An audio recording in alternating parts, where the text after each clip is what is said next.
بسم اللہ الرحمن الرحیم الحمد للہ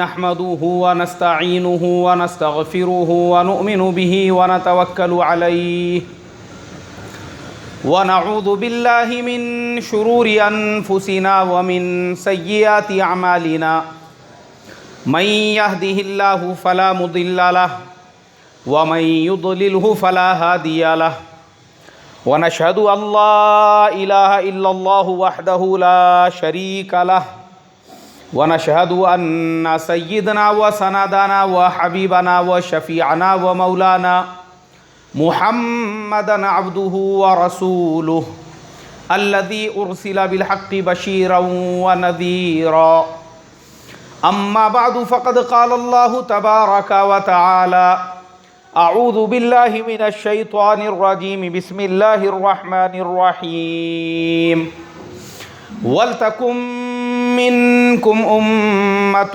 يَدْعُونَ إِلَى الْخَيْرِ وَيَأْمُرُونَ بِالْمَعْرُوفِ وَيَنْهَوْنَ عَنِ الْمُنكَرِ صدق اللہ العظیم۔ محترم بھائیوں، بزرگوں اور دوستوں، اللہ تبارک و تعالی نے ہم تمام کو دنیا میں کس لیے بھیجا ہے؟ ہمارے پیدائش کا مقصد کیا ہے؟ دنیا کے اندر پیسہ کمانا، بڑی بڑی عمارتوں کا کھڑے کر دینا، عالیشان گاڑیوں کا خریدنا، یہ کوئی کمال کی بات نہیں ہے۔ مال، دولت، پیسہ اللہ تبارک و تعالی اس کے نہیں ماننے والوں کو بھی عطا فرماتے ہیں۔ کروڑوں لوگ ایسے ہیں جو اللہ کو نہیں مانتے، ان کے پاس میں بھی بے شمار دولت ہے، ان کے پاس میں بھی گاڑیاں ہیں، ان کے پاس میں بھی بنگلے ہیں، ان کے پاس میں بھی اونچی اونچی عمارتیں ہیں، تو اس کا مطلب کیا ہے؟ کیا وہ کامیاب ہو گئے؟ میں آپ تمام لوگوں کو اب ایک حدیث سناؤں گا اللہ کے پیارے حبیب صلی اللہ علیہ وسلم کی، اور وہ حدیث حکایت صحابہ میں بھی ہے اور فضائل صدقات میں بھی ہے۔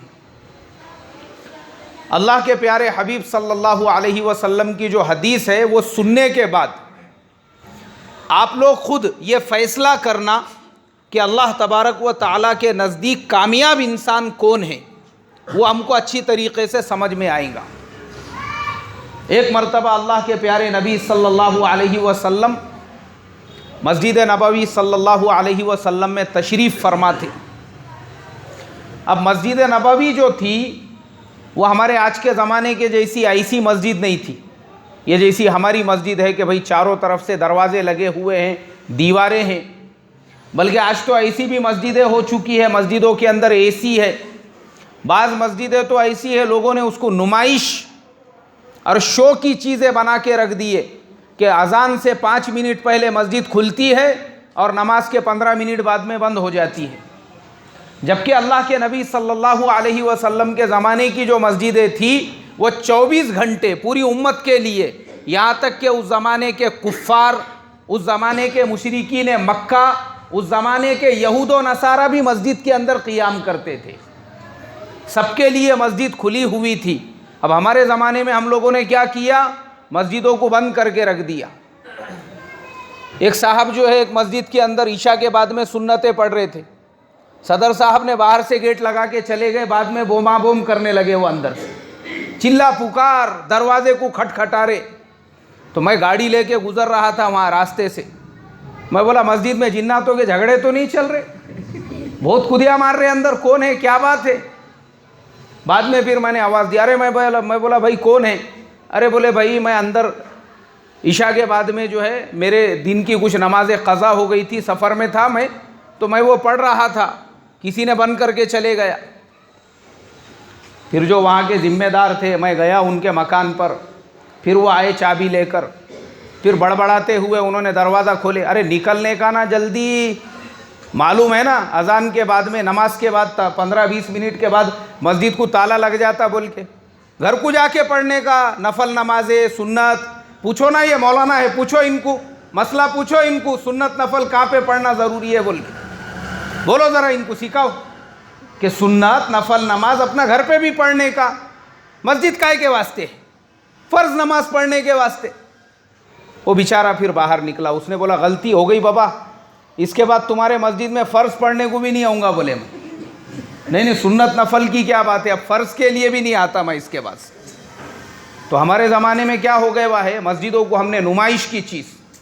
ایک مسجد میں جانے کا موقع ملا تو وضو خانے کے اندر میں نے ایسا تھوڑا سا پیر رکھ دیا اس پہ کہ ایک صاحب بھاگتے ہوئے، ارے رے رے یہ اٹالین ٹائلز ہے، بولے اتنا قیمتی ہے، پتہ ہے یہ ایک ٹائلز جو ہے 1.5 بائی 1.5 کا کتنے کا ہے، یہ اتنے 1000 روپے کا ہے، خراب ہو جائیں گا بولے وہ۔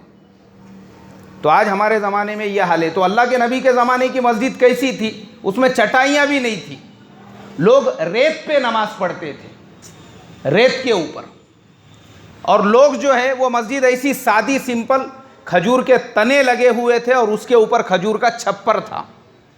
تو اللہ کے نبی کی مسجد جو ہے وہ کھلی ہوئی تھی سامنے سے۔ اللہ کے پیارے نبی صلی اللہ علیہ وسلم وہ بیٹھے ہوئے ہیں صحابہ اکرام کے ساتھ میں، اچانک ایک آدمی گزرا سامنے سے۔ اللہ کے پیارے نبی صلی اللہ علیہ وسلم نے پوچھا دیکھو یہ آدمی جو یہ گزر رہا ہے راستے سے، یہ کیسا آدمی ہے؟ لوگوں نے کہا حضور یہ فقیر آدمی ہے، غریب آدمی ہے، محتاج ہے، مسکین ہے، سماج میں قوم میں اس کی کوئی عزت نہیں ہے، اس کا کوئی ویلیو نہیں ہے، اس کو کوئی رسپیکٹ نہیں دیتا۔ یہ انسان کسی مشورے کی مجلس میں چلے جائے، کسی میٹنگ میں چلے جائے، کسی محفل کے اندر چلا جائے اور وہاں پہ اگر چاہے کہ بھئی میں بھی کچھ رائے دوں، بیٹھنا ذرا بیٹھ جانا گچو، بیٹھ جا، دکھ رہے نہیں تیرے کو یہاں کتنے بڑے بڑے لوگ ہیں؟ یار یہاں پہ ایسے ایسے لوگ بیٹھے ہوئے ہیں، اپنا بیچ میں بولنے کا۔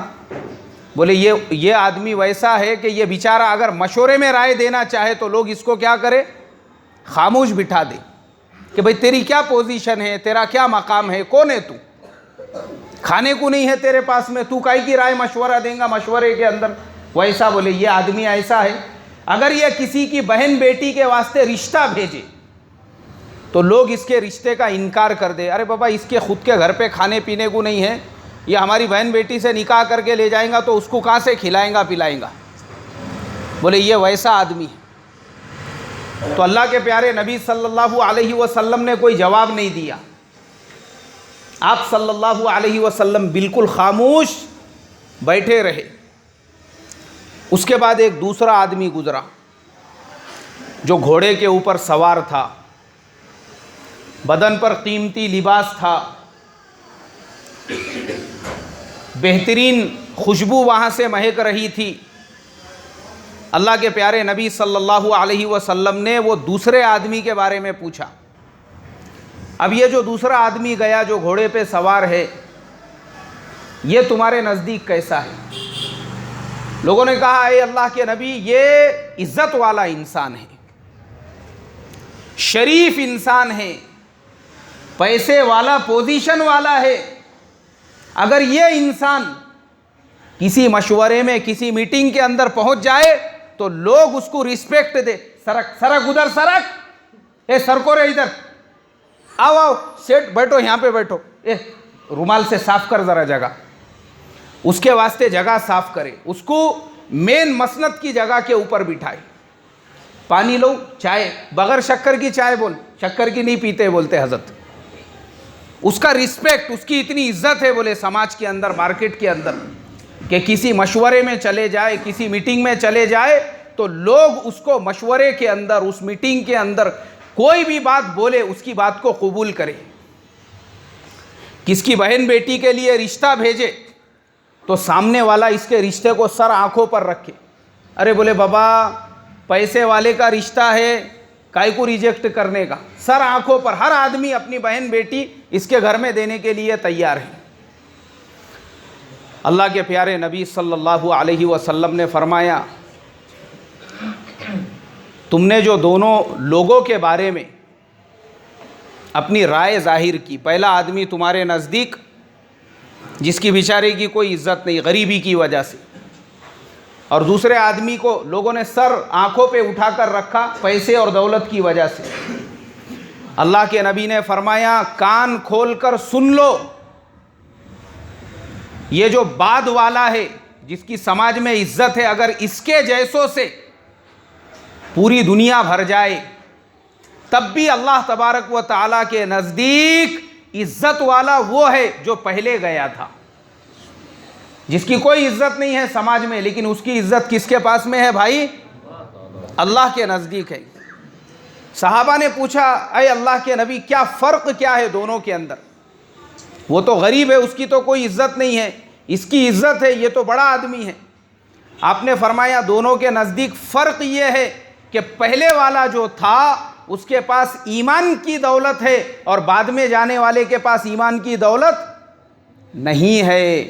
اللہ تعالیٰ کے نزدیک چیزوں کی، گاڑیوں کی، پیسے کی، دولت کی کوئی قیمت نہیں ہے۔ اللہ کے نزدیک کس کی قیمت ہے بھائی؟ ایمان کی۔ پہلے والا غریب ضرور تھا لیکن اس کے پاس میں کیا تھا؟ ایمان تھا اس کے پاس میں، اس لیے اس کے ایمان کی وجہ سے اللہ کے نزدیک بھی وہ عزت والا اور اللہ کے نبی صلی اللہ علیہ وسلم کے نزدیک بھی وہ عزت والا، دونوں کے نزدیک۔ تو محترم بزرگوں، اصل جو چیز ہے، اصل وہ یہی ایمان کی دولت ہے۔ کس کی دولت ہے؟ ایمان کی دولت ہے۔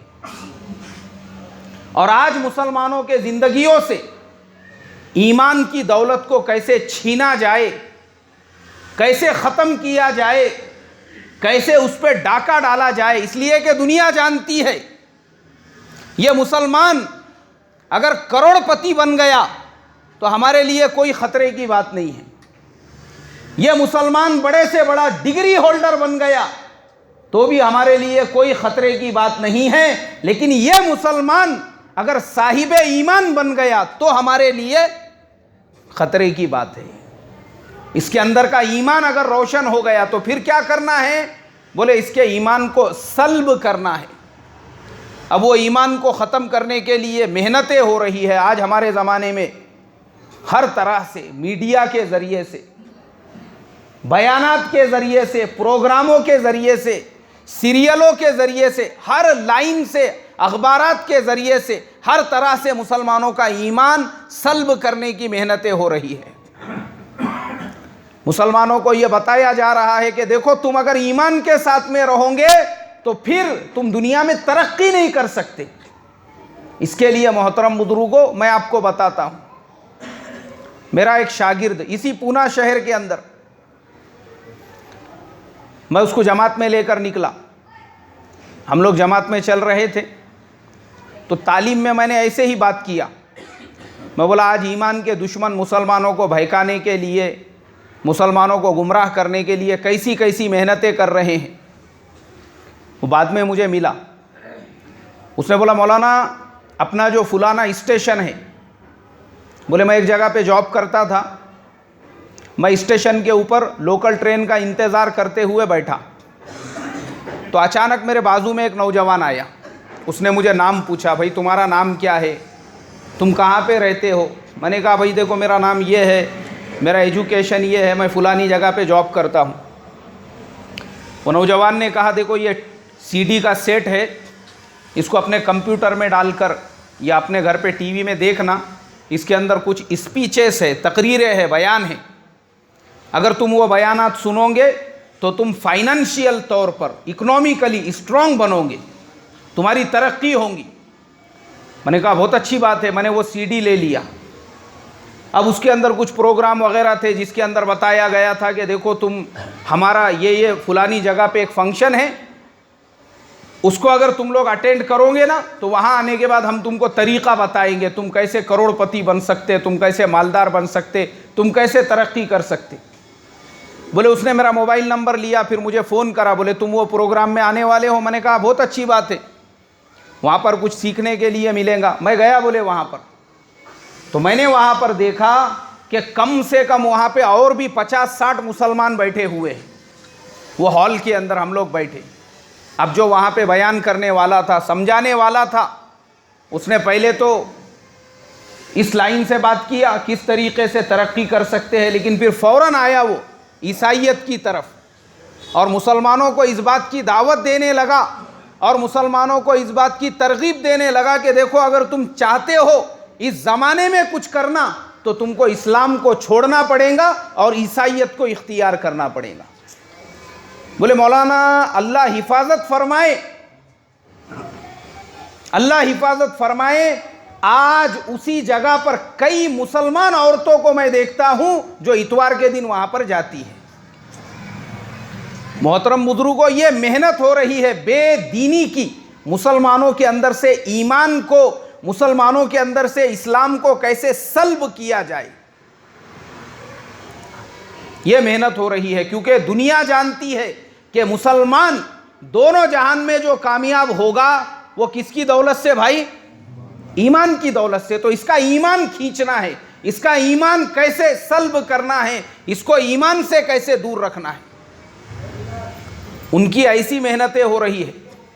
اور ہماری محنت ایمان کے اعتبار سے، دین کے اعتبار سے کچھ بھی نہیں ہو رہی ہے. غافل ہے ہم لوگ. صحابہ کے زمانے میں دیکھو انہوں نے کیسے ایمان کی محنت کی، انہوں نے کیسے دین کی محنت کی. صحابہ اکرام رضوان اللہ تعالی علیہم اجمعین وہ رہنے والے مکہ اور مدینے کے تھے. دنیا کے ان دو مقدس شہروں کے رہنے والے تھے کہ مکہ میں اگر نماز پڑھتے تو ایک نماز پر ان کو 1,00,000 نماز پڑھنے کا ثواب ملتا، اور مدینے میں اگر نماز پڑھتے تو ایک نماز پر 50,000 نمازوں کا ثواب ملتا. لیکن انہوں نے وہ 1,00,000 کا نماز کا ثواب اور 50,000 کی جو نماز کا ثواب تھا اس سے زیادہ اہمیت اس بات کو دی. انہوں نے کہا بھائی ہماری زندگی ہے، آج نہیں تو کل ہم کو موت آ جائیں گی، ہو سکتا ہے ہم اللہ کے نبی کے پڑوس میں جنت البقیع میں دفن ہو جاوے، حرم شریف کے قریب میں جنت المعلی میں اپنی قبر بنا لے وے، ہو جائے گا ہمارے لیے تو قبر وہیں پہ بنے گی. لیکن باقی دنیا میں جو انسان آباد ہے، اگر ہم نے ان کے دین کی، ان کے ایمان کی فکر نہیں کی، وہ بیچارے بغیر ایمان کے دنیا سے جائیں گے.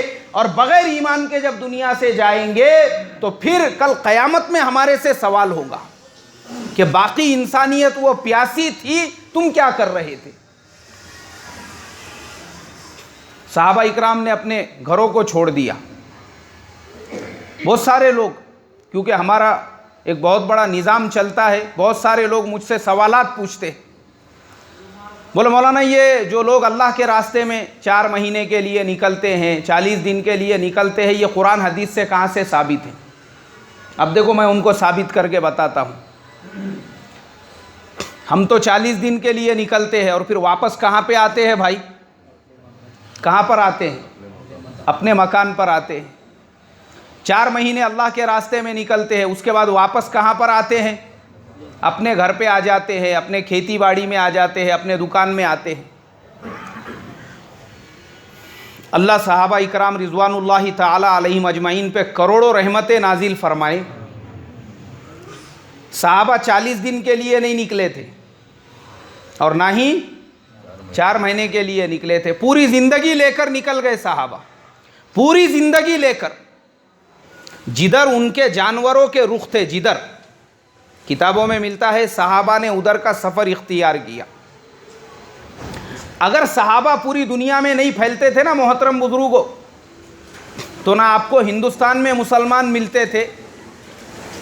بند کر دو یہ کھڑکیاں، بند کر دو، بند کر دو، دھول آ رہی ہے تو بند کر دو، بند کر دو، ادھر سے بھی بند کر دو.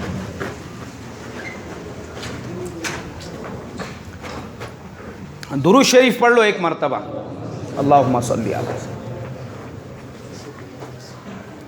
کیسا ہے یہ سب جو ہوتا نا، یہ شیطان کی وجہ سے ہوتا.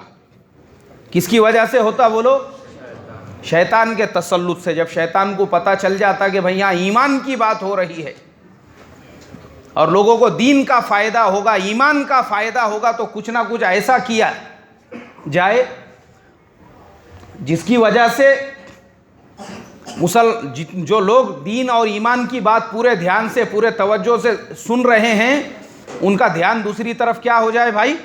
بڑھ جائے. درود شریف پڑھو ایک مرتبہ، اللہم صلی علی وسلم. کھول دو اب ادھر کے سائڈ کے.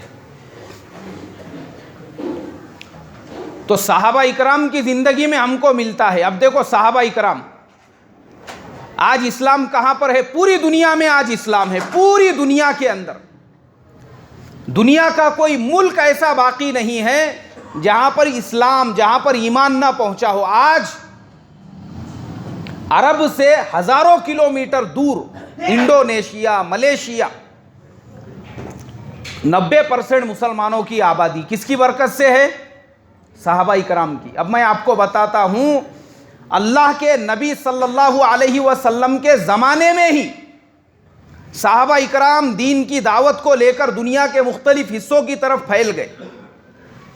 ہمارے ہندوستان کے اندر گجرات کا جو سمندر کا علاقہ ہے، آپ کو وہاں پہ صحابہ کی قبریں ملیں گی۔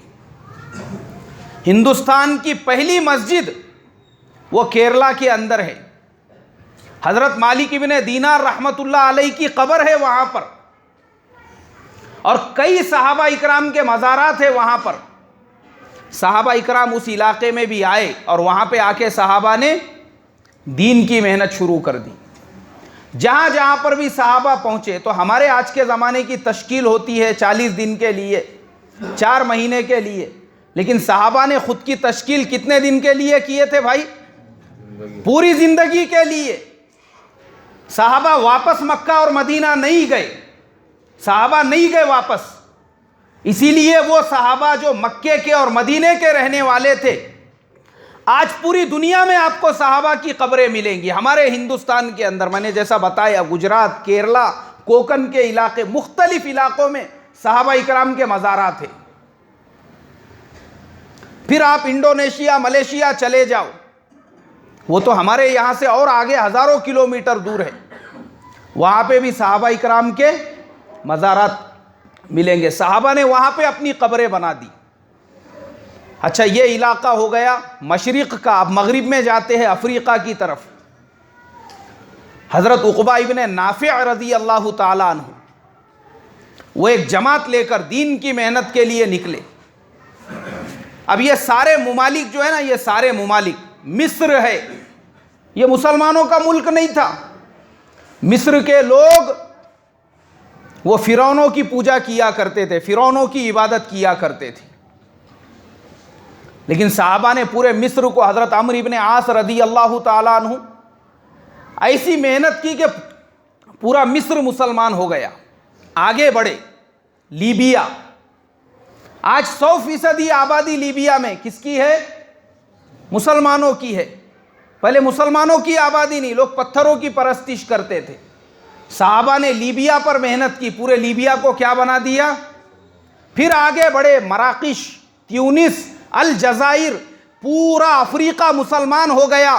اور جب یہ یعنی کنارے سے وہ کنارے پہ پہنچے، حضرت عقبہ ابن نافع نے اپنے گھوڑے کے جو دونوں پیر تھے وہ سمندر کے اندر ڈال دیے، پورا لشکر ساتھ میں، اور سمندر میں پورے لشکر کے گھوڑوں کے پیر جانے کے بعد انہوں نے دونوں ہاتھ اٹھائے اور اللہ تبارک و تعالیٰ سے دعا کی، کہا کہ اے اللہ، اگر یہ سمندر میرے سامنے نہیں ہوتا تھا تو جہاں تک یہ زمین کا خطہ رہتا تھا میں وہاں تک دین کی محنت کو لے کر پہنچ جاتا تھا۔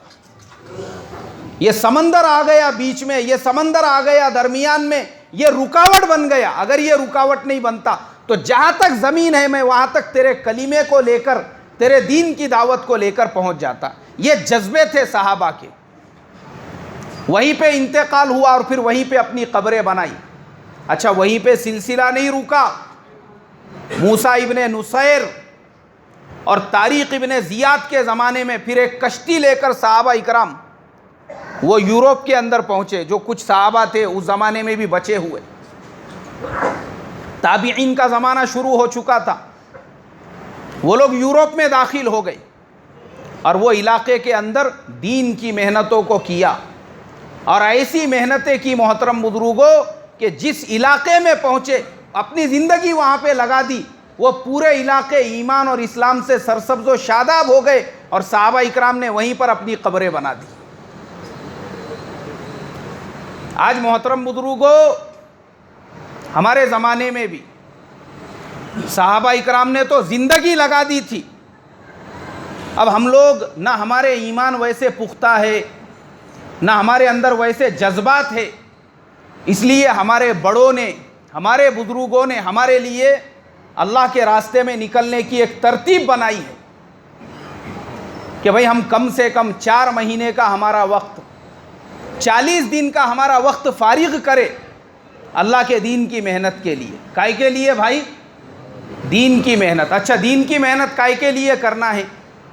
وہ لوگوں کو مسلمان بنانے کے لیے نہیں، بلکہ اپنے ایمان کی حفاظت کے لیے۔ کس کے ایمان کی حفاظت کے لیے؟ قرآن میں فرمایا کہ ایک دوسرے سے ایمان کا مذاکرہ کرتے رہو، ایک دوسرے کو سمجھاتے رہو۔ اس لیے کہ مذاکرہ کرنا، ایک دوسرے کو دین کی بات بتانا، ایمان کی بات بتانا، یہ ایمان والوں کو نفع دیتا ہے۔ ایمان والوں کو کیا دیتا ہے بھائی؟ یہ ہمارے زمانے میں ترتیب ہے، 40 دن کی ترتیب، 4 مہینے کی ترتیب۔ اب ہمارے زمانے میں، اور یہ ضروری ہے ہمارے لیے۔ آج ہم لوگوں کو کیا لگتا ہے؟ ہم لوگ شہروں میں رہنے والے ہیں، ہم لوگ جب شہروں کے اندر، مسجدوں کے اندر بڑی تعداد دیکھتے ہیں، بڑی بڑی مسجدیں دیکھتے ہیں، بڑے بڑے منارے دیکھتے ہیں، ہم لوگوں کو ایسا لگتا ہے کہ شاید پوری دنیا کے اندر یا ہمارے پورے ملک میں ایسے ہی ایمان جو ہے وہ پورے مسلمانوں کے گھروں تک پہنچ چکا ہے، یا ایمان کی بادیں بہاری چل رہی ہے۔ ایسا نہیں ہے محترم بزرگوں۔ محترم بزرگوں، آج بھی دیہاتوں کے اندر، آج بھی بہت سارے ایسے علاقے ہیں جہاں تک ہم لوگ ایمان کی، اسلام کی اور دین کی دعوت لے کر نہیں پہنچے، غیر اپنی دعوتیں لے کر وہاں پہ پہنچ رہے ہیں۔ آج بھی مساجد اس کو تالے لگے ہوئے ہیں اور مسجدیں دھول کھاتی پڑی ہوئی ہیں۔ ابھی اپنے مسجد کی ایک جماعت وہ دیہاتوں کے اندر کام کر رہی تھی، ساتھی ملے مجھے، وہ بتانے لگے مولانا اللہ رحم فرمائے، بولے ایسے ایسے دیہاتوں میں، ایسے ایسے بستیوں میں جانے کا موقع ملا، مسلمانوں کے 30 مکانات ہیں، 40 مکانات ہیں، اور وہاں پہ چھوٹی سی مسجد بھی ہے، لیکن کوئی نماز کے لیے نہیں آتا، مسجد کو تالا لگا ہوا ہے۔ بتائیے محترم بزرگوں، ہم لوگوں کو فکر کرنے کی ضرورت ہے یا نہیں ہے؟ جب تک ہم اپنے وہ ایمان والے بھائیوں کے پاس جائیں گے نہیں، ان کو سمجھائیں گے نہیں، کون ان کو دین کی بات بتانے والا ہے؟ کون ان کو دین کی بات سمجھانے اور سکھانے والا ہے؟ میں آپ کو پریکٹیکل میرا اپنا واقعہ بتاتا ہوں۔ اپنے یہاں سے ایک کالج کے کچھ اسٹوڈنٹ تقریباً ایک 20-25 کلو کے دوری پر، پہاڑوں کے وہ سائیڈ میں، ایک چھوٹے سے دیہات میں ان کا کوئی پروجیکٹ تھا، گاؤں کا کچھ سروے کرنا ہے، یا گاؤں میں ایسا کچھ اچھا کام کر کے، گاؤں کی صاف صفائی کر کے ان کو دکھانا ہے، ایسا کچھ کام کے لیے وہ لوگ گئے ہوئے تھے۔ اب جمعہ کا دن آ گیا، اور وہ جو کالج اسٹوڈنٹ تھے تقریباً اس میں مسلمان تھے۔ انہوں نے دیکھے کہ بھائی جمعہ کا دن ہے، ہم لوگ جمعہ کی نماز کہاں پر پڑھیں گے؟ گاؤں میں پوچھے تو پتہ چلا کہ مسجد ہے، لیکن مسجد صرف محرم کے مہینے میں کھلتی ہے۔ کون سے مہینے میں کھلتی ہے بھائی؟ محرم کے مہینے میں صرف 10 دنوں کے لیے مسجد کھلتی ہے، اس کے بعد مسجد میں کوئی نماز وغیرہ نہیں ہوتی۔ وہ 2 نوجوان آئے ہمارے پاس، آئے وہ مدرسے میں، بولے یار کوئی نہ کوئی جمعہ کی نماز پڑھانے کے لیے ہمارے ساتھ میں چلو، مسجد تو ہے، صبح کا ٹائم تھا۔ میں ان کے ساتھ میں نکل گیا، میں بولا ٹھیک ہے چلو میں چلتا ہوں۔ اب محترم بزرگوں، ہم لوگ پہنچے تقریباً 12-12:30 بجے کے ٹائم پہ اس بستی کے اندر۔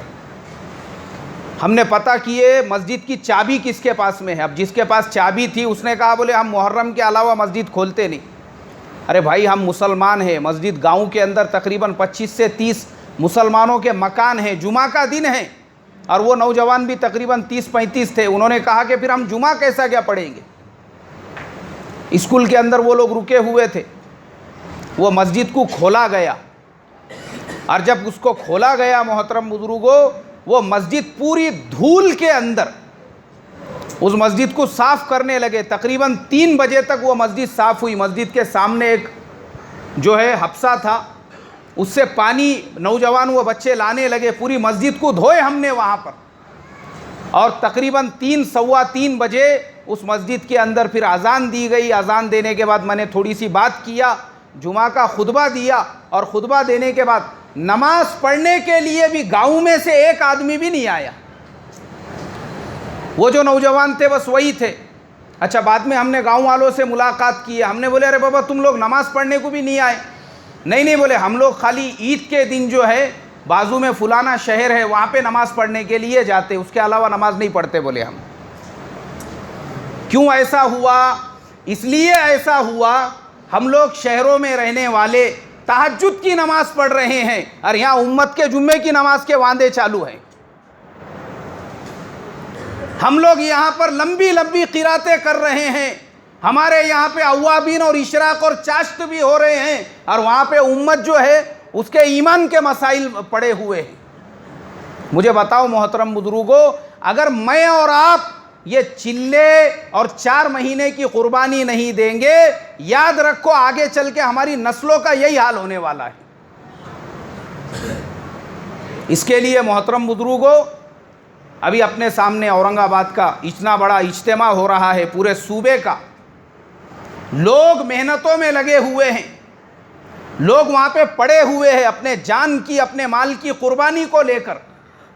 اپنے مسجد کے ساتھی جا کر آئے ہیں, ہمارے جلال بابا حاجی صاحب, وہ خود وہاں پہ جا کر آئے. انہوں نے مجھے بتایا کہ مولانا لوگ اپنے جان کی بھی قربانی دے رہے ہیں, مال کی بھی قربانی دے رہے ہیں. اب جو جان مال کی قربانی دینے والے ہیں وہ تو دے رہے ہیں, لیکن تمہارا میرا کیا ہے؟